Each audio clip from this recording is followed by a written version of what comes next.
Assalamualaikum warahmatullahi wabarakatuh. Saya Izzuddin Iqbal Kurniawan, NIM B100220124 kelas C. Saya Erwin Jordianafi, NIM B100220116 kelas manajemen C. Dan saya Muhammad Khairul Solikin, NIM B1220123 kelas C. Nah, di sini kita akan membahas tentang perekonomian yang ada di Indonesia.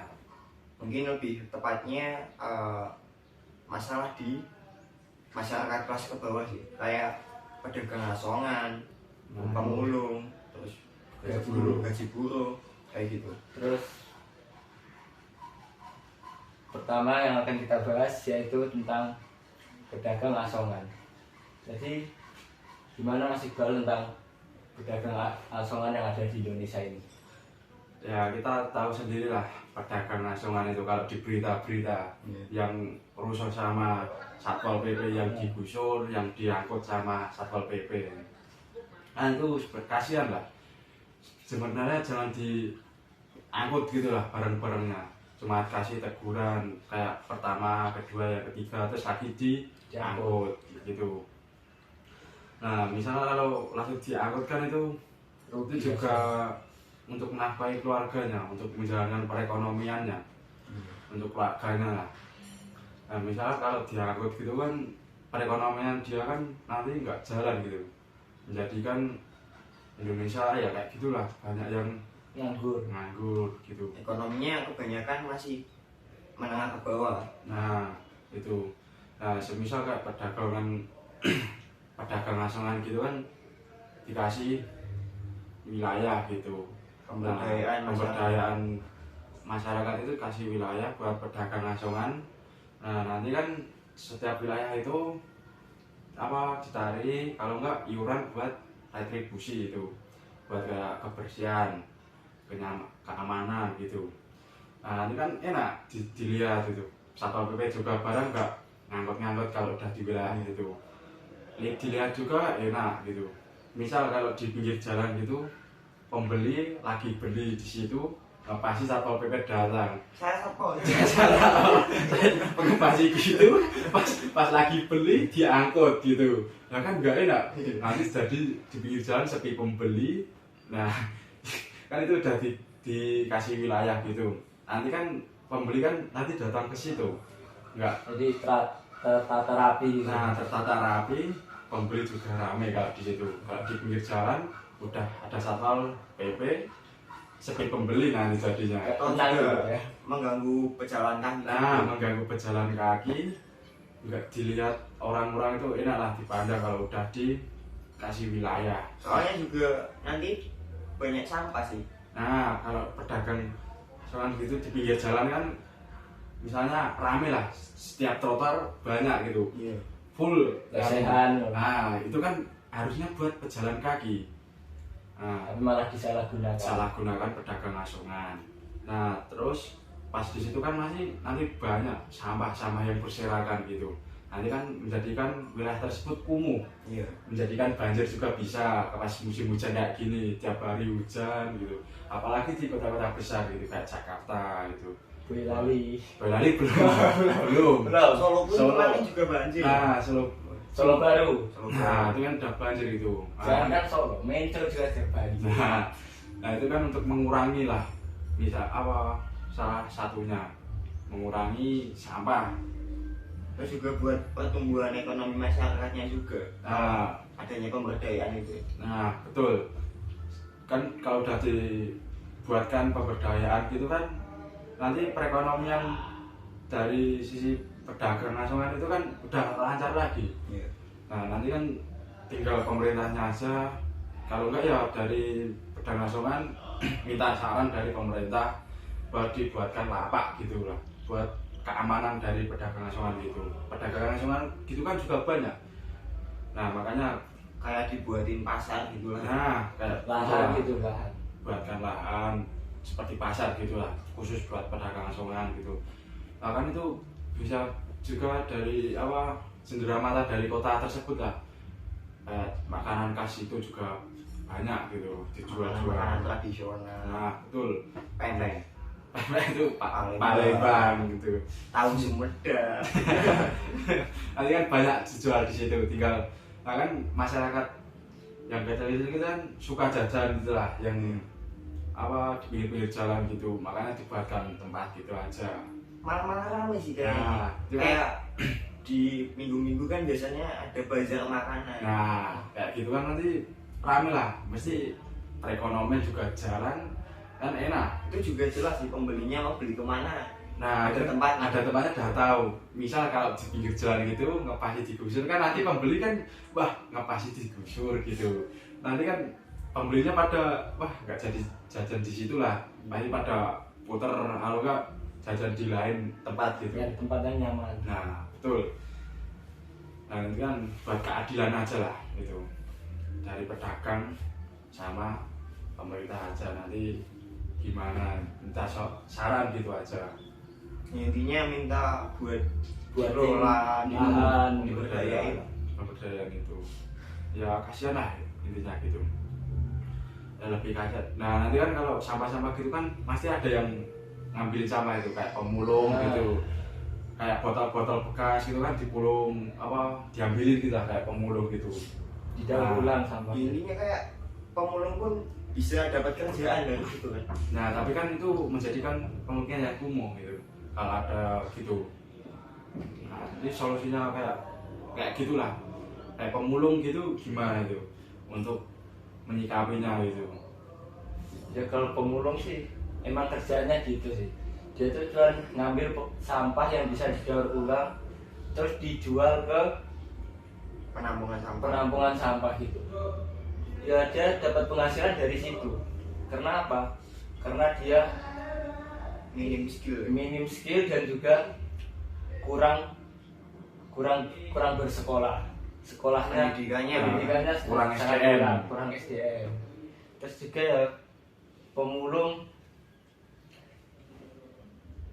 keterampilan dan keterampilannya juga kurang biasa. Rata-rata juga pemulung di Indonesia ini dilihat-lihat kebanyakannya anak kecil semua. Anak kecil gitu, Anak kecil, yang masih sekolah, remaja gitu. yang putus-putus sekolah Yang gitu. putus sekolah itu. Terus juga pemulung. Nah misal kayak Mas Alvin setuju nggak kalau pemulung gitu dikasih kayak pengalaman kerja kayak soft skill gitu buat nanti mencari kerja gitu. Nah, LPK. itu Nah itu itu malah bagus. Biar mereka dapat pengalaman dan juga skillnya masing-masing gitu. Terus ya kayak gitu kan bisa membuat Indonesia lebih dilihat orang lebih bagus gitu loh. Nah ya kayak gitu kan nanti setiap individu kayak gitu kan mempunyai skill-skill yang sudah terasa gitulah kalau dibuatkan kayak gitu. Nanti kan cari kerja ya tinggal Lebih gampang. lebih gampang, tinggal karenanya gitu kan. Tapi ngomong-ngomong buat kayak pembelajaran soft skill itu, kayak LPK itu kayaknya masyarakat juga masih kurang wawasan buat ke situ. Nah apalagi yang Pemulung, apalagi pemulung kan. Pemulung juga kekurangan gadget informasi. Kan informasi sekarang dari HP, dari internet gitu sekarang kan. zaman udah canggih gitu. Zaman udah canggih ya. Teknologi kan kira pasti ketinggalan gitu. Ketinggalan zaman. Ketinggalan zaman. Orang pemulung gitu. Nah itu kalau misalnya dibuatkan tempat gitu gimana? Setuju nggak gitu? Tempat terus buat aja program soft skill gitu lah. Ini buatan sih. Ya kayak program Pelatihan lebih tepatnya pelatihan. pelatihan buat. Ya misalkan Pelatihan kita- skill. ketertarikannya di mana? Kita bisa pemerintah, bukan kita mah. Ya. Pengangguran juga. Sama-sama juga. Tahu lah. Lebih menghargai ke situ lah. Pemerintah bisa ngelola buat kayak masyarakat yang belum ada pengalaman kerja. Ada pengalaman. Jadi kan kita ngelamar ke pabrik pun harus ada pengalaman sekarang. Iya kayak pabrik gitu kan Bisa ada. minimal bukan minimal lulusan SMA. Bahkan banyak putus sekolah yang SD, Nah, itu kan SMP. jadinya ke situ nanti. Nah, makanya kalau lulusan gitu dibuatkan tempat itu pengalaman lah, buat pengalaman aja gitu. Tapi juga mungkin lembaga-lembaga desa sih yang harus gerak ke situ. Nah, Soalnya kan kalau pemerintah pusat sendiri juga udah nyediain itu pelatihannya. Mungkin juga karena kurangnya informasi di masyarakat sendiri, Nah, betul. jadi susah buat ya ke harusnya itu pelatihan itu. dari daerahnya itu Iya. yang memberikan informasi kepada penduduknya atau masyarakatnya daerah itu kan. Terus juga buat bukan cuma ngasih informasi, tapi juga buat ayo ke sini ada pelatihan. Nah, buat mencari pengalaman gitu. Kayak ngasih informasinya nggak cuma ini loh ada pelatihan. Itu kan kayak sekarang pun kalau masuk pelatihan ada calonnya lah, ada apanya lah. Banyak calo kali Iya, sekarang. banyak kan calo. Jadi masyarakat pun kalau ada calo juga Males. males. Kalau udah ada calo gitu males. Mending nggak usah Ini gitu. nggak usah. Jadi ya ada kesalahpahaman, ada miskom di situ. Mungkin bisa diperbaiki dari bawah dulu Ya, betul. Dari bawah dulu. buat Dari atas. pengalaman. Yang naik lah dari sistemnya pemerintah itu buat masyarakat yang kurang mampu gitu. Terus juga masyarakat Indonesia kan kebanyakan masih masyarakat yang tingkat menengah ke bawah, kayak ya, itu. guru lah kebanyakan lah. Nah, kalau guru gitu kan minimal lulusan SMA gitu. Nah, kalau kayak gini tadi yang nggak tamat sekolah gitu kan nanti kan susah kalau jadi buruh gitu. Apalagi kalau buruh gajinya Minim banget sih. minim banget. Nah, itu solusinya lah gimana itu dari Mungkin kalau buruh kan rata-rata UMR di setiap kota kan beda. nah betul setiap daerah. Terus juga perusahaan atau pabrik itu juga nggak ngasih sesuai UMR.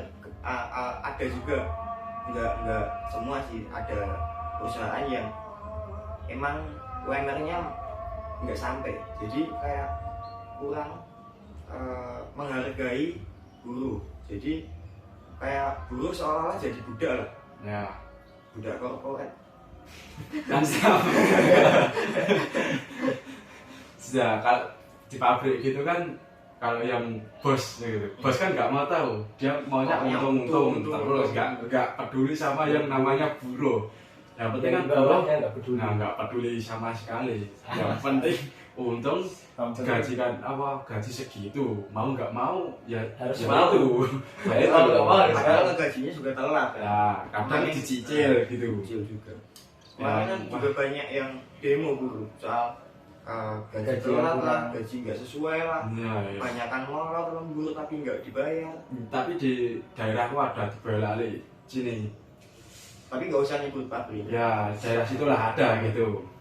Nah, itu kan pas mau Ramadan apa Lebaran gitu. Iya. Nah, kan biasa dapat tunjangan itu. Ada THR. Nah, THR gitu. Nah, itu THR-nya telat nggak Macet. dibayar, macet. Ya itu pada apa namanya demo gitu. Jalan masih tutup, apa-apa kayak apa dibakar di depan pabriknya gitu. Nah, kan kasihan sama buruh-buruh itu. Pada Lebaran liburan gitu kan harusnya THR kan Iya. turun gitu. Buat THR anak-anak juga Nah, sih. Buat senang-senang. Iya Lebaran gitu mah masa nggak ada uang gitu ya kan Masa lebaran nggak ngasih uang ke anak. nah kayak apa namanya itu ngasih uang ke anak kecil gitu. Ya pasti buat kebutuhan lah. Kalau masyarakat ke bawah itu nggak mikir mau beli yang mewah mah. Enggak Soalnya buat makan pun susah. ini kebutuhannya udah tercukupi kan udah gitu tinggal lain-lainnya Terus juga buat kayak lebaran kan THR itu setahun sekali. betul. Masa ya dimacet-macetin gimana sih? Ya, nanti mah jadi demo lagi masalah buruh gitu. Jadi mungkin buat pemerintah juga standarnya perlu ditinjau lagi sih, diperhatikan lagi. Soalnya banyak perusahaan yang melenceng istilah kata dari standar SOP-nya, standar gaji, standar apa. Jadi ya kasihan masyarakat yang kerja di situ, kerja berat, gaji kalau telat gitu kan kasihan. Ibaratnya udah punya cicilan di rumah, gajinya telat, nah itu pusing, itu kan. Bang tidak menerima alasan. Tidak menerima alasan apapun, Pak, itu pusing, lilit itu. Kepala itu udah cenut-cenut.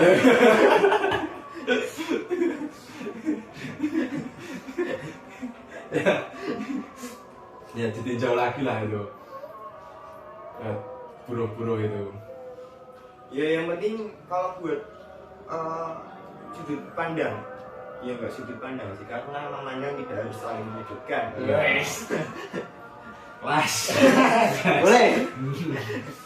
Kalau buat pemerintah diperhatikan lagi buat masyarakat kelas ke bawahnya. Toh juga perekonomian yang paling penting itu kalau buat Indonesia lebih maju lagi, menurut saya itu ya dari masyarakat kelas ke bawah dulu. Kayak UMKM kan juga banyak UMKM itu. Toh juga pelatihan itu akan membangun UMKM yang lebih baik lagi yang memunculkan perekonomian Indonesia jadi lebih kuat. Nah, melancarkan perekonomian. Masa macan figurasi ya?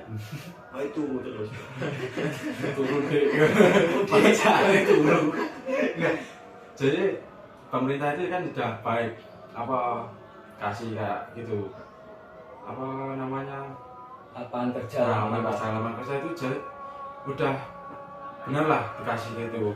Yang nggak benar cuma yang gajinya nggak benar.